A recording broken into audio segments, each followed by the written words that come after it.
Welcome to Luca and Miguel. Enjoy the video. You start by confirming your footage is the best possible. Linear codec, minimal compression, and even green.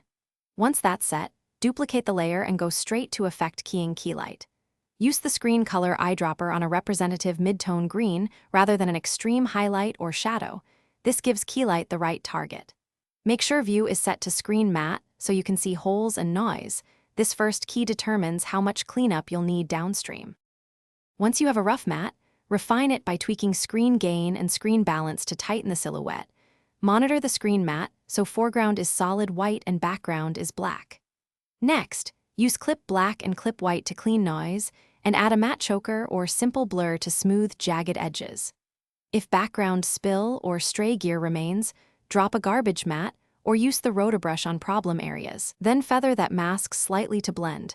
Make sure edges stay natural and you don't eat fine hair. To finish, handle spill and color. Use Keylight's Dispill Bias and Dispill amount conservatively to remove green fringes but preserve skin tones. Pre-compose the keyed layer so you can place and grade the background independently, add final color correction, and subtle film grain or motion blur to match plates. Export with RGB plus alpha for flexibility.